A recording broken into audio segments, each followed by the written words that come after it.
To God the glory. Chapter 11. Born of the Spirit.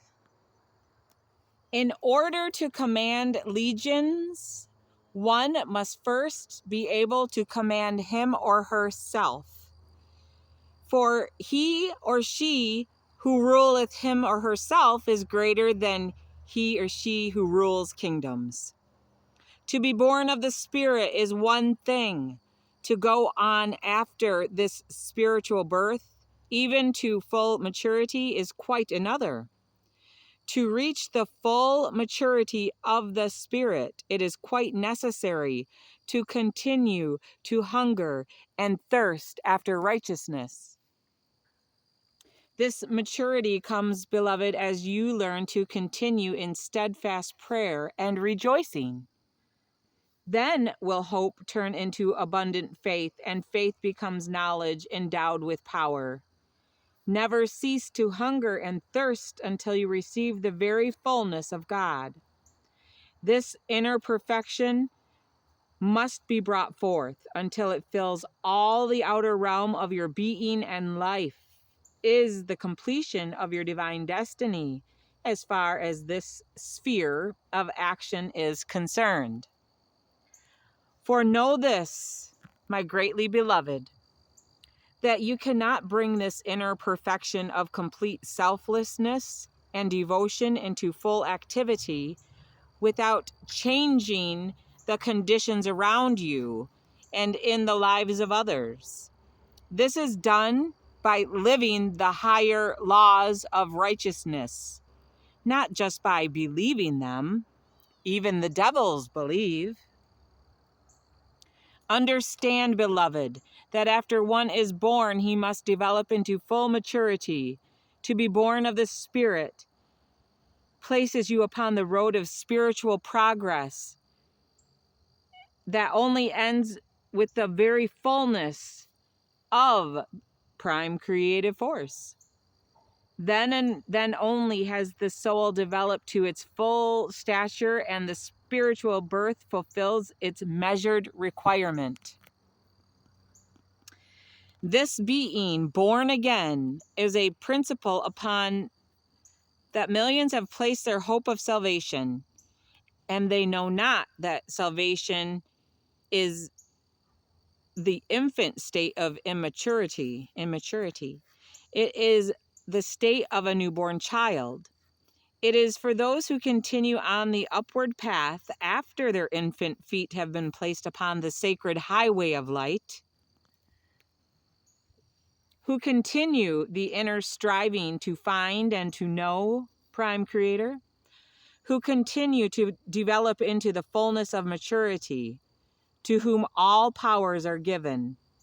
These are they who learn to hear my voice, to fulfill the will of Prime Creator, to keep the commandments with a glory of singing joy.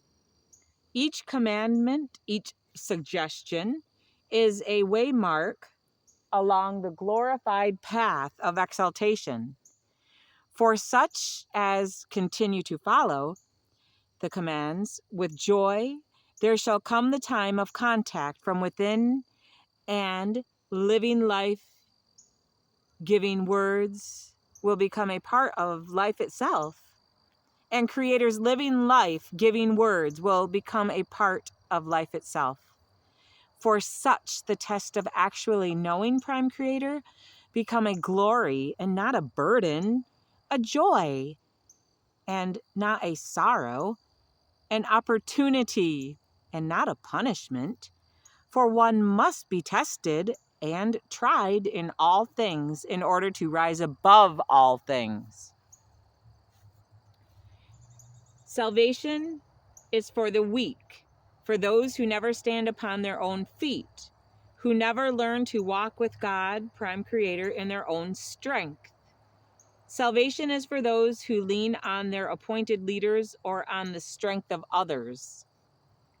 These are they who let others do their thinking and who never waken their souls for that divine hungering and thirsting to actually know Prime Creator, that they might walk with Prime Creator. These are the ones who can be lulled to sleep in a crib that is too short for growth and with a covering too narrow for the great spiritual covering required for full maturity. Salvation is my gift to all. It is my gift to every human being who does not forfeit his right to it. In the love of my sacrifice of myself was contained the power of your salvation, if you will only accept it. It was and is given freely. It is for all except those who forfeit it by transgressions too great to be forgiven, or by a rejection that is filled with complete knowledge. If you know and you reject, salvation is for those who only accept being born again, or being born of the Spirit, as the complete fulfillment and goal of all righteousness and the end of the struggle, instead of only the beginning. It is for those who permit others to do their thinking and who never learn to walk in their own greatness, fulfilling their own complete destiny and pattern of life. Yea, beloved, salvation is the infant's reward.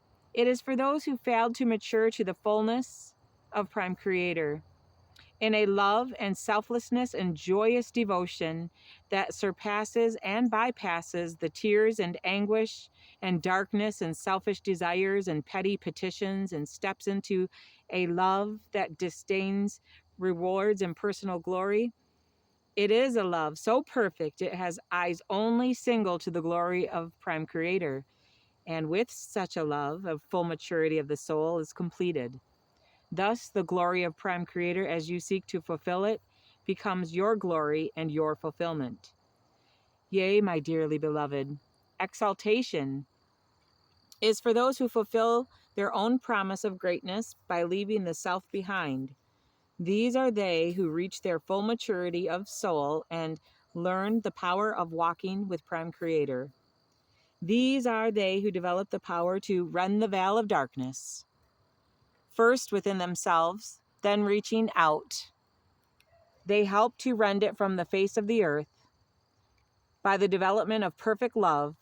By thanksgiving and joyous ecstasy, they become united with the very power of eternal light. To shout hallelujah is not enough. To be good is not enough. To live as the professing race of Christians have lived during the last 2,000 years is definitely not enough. Neither is it enough to give every moment of your life to fill some high position. Such positions usually are the complete reward for such service as one is lifted in prestige and receiving the coveted honors of men. The great reward, the complete fullness, the divine maturity that must fulfill the purpose of being born of the Spirit is the overcoming of physical self. This little mortal self, willed with its self-important ego, must step aside to let the soul progress into its destined, complete, glorified maturity. It is the awakening of the soul that holds the spiritual birth. It is the development of the soul to its full maturity that holds the fullness of Prime Creator. It is the little mortal self with its prides, its lusts, its weaknesses and faults and fears and burdens of accumulated darkness that is blocking the progress of the soul. It is the self-righteousness of man that is holding back the new day, even more than the wickedness of defiance and rebellion.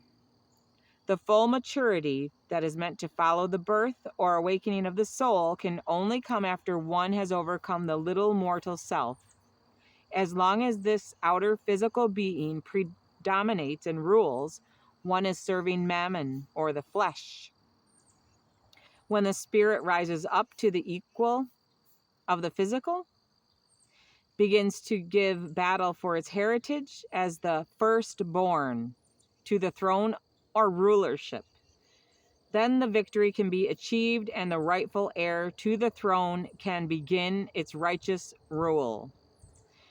This struggle is one that is completely unobserved by the outside world. And he who boasts of it and of his progress, or even mentions his degree of salvation, is still in the infant state. Remember, reheart, beloved, that the Spirit is the firstborn, for it was born or clothed in spirit form long before the physical birth. It is the firstborn and is heir to the rulership. Is heir to the rulership of the body and its senses. When the rightful heir to the throne of your own being takes over, all things are completed and fulfilled, for it is a rule of power and love and perfection and glorified achievement. Again, when the rightful heir to the throne of your own being takes over, all things are completed and fulfilled, for it is a rule of power and love and perfection and glorified achievement. My beloved, when the praises and honors of men can become of no consequence to you, when you no longer feast on the soft flatteries of men, when the high seats have lost their glamour and cease to feed the lust of pride, and when all evil thoughts and desires for rewards have been completely put aside, and you are delighted to take the least seat and become the least, then you are near your maturity. That is how one becomes the least.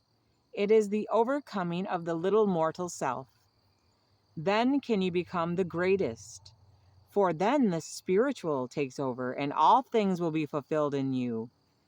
As you become the greatest, all things will become subjected unto you, both in heaven and on earth, the life and the light, the spirit and the power, sent forth by Prime Creator, through me, Yeshua, Christ, Son. My dearly beloved, when you realize that of your physical self, you can do nothing, that your physical being holds no power, then Prime Creator can clothe you in the white raiment, and you will be clothed indeed. Then will the shame of your nakedness be covered, so that it will never appear, and you will realize that I am the vine. You will then know that your own works, though they took your entire strength, time, talents, and even your life, were dead and empty works.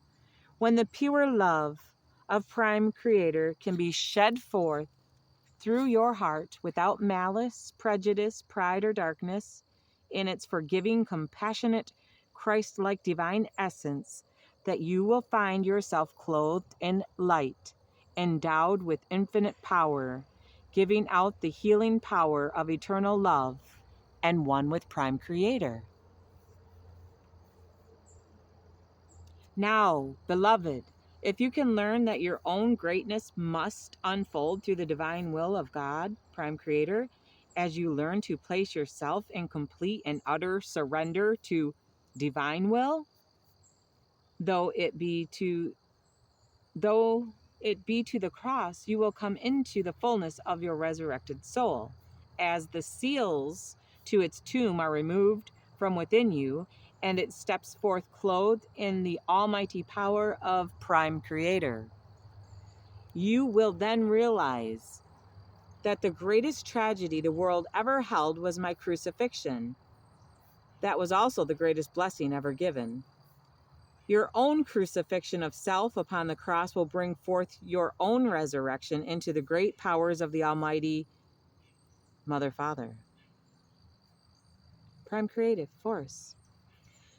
When your will can become one with Prime Creator's will, you will have the ears to hear, and you will comprehend the music of the spheres, and will become a part of the very vibrations and harmony of the divine song of the universal triumphant glory, the new song. Yea, then will your heart be open wide to my pure love, as it flows forth through you and on out, to bind up the broken, to heal the halt, to restore the lame and the blind, and bless and redeem the earth upon that you stand. Then will all the great and holy promises that have been made since time began be fulfilled in you. Then will you be able to do the works that I did. And the first work required of me is the same that is required of you, even the overcoming of the little physical mortal self. This was my struggle, even as it is yours. After the self is overcome, then can you go on to do the greater works, for I will be with you. Yea, my beloved, and according to the promise, I will reveal the Mother Father unto you, and you will receive of their fullness, even the complete maturity of your own sacred divine souls. Such are my promises, and such will be their fulfillment unto you. For the promises cannot be broken, neither can they remain or return unto me unfulfilled. Yea, beloved, overcome the flesh with its prides, its lust, its bigotry, and hatefulness and darkness, and let the soul begin to develop into its full maturity. And as you commence this journey, you shall know that you are walking the path with me, that I am with you. I am you. When you have finished it, you shall henceforth walk with Prime Creator. Oh, so be it, and it is so.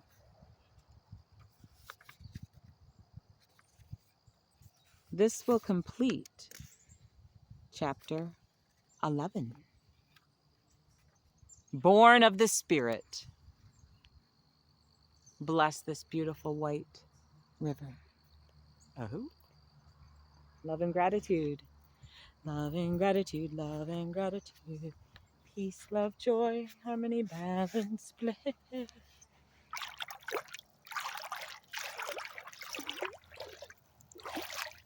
Circling the universe with love and gratitude. Joy and ecstasy, joy and ecstasy, joy, joy, joy, joy, joy.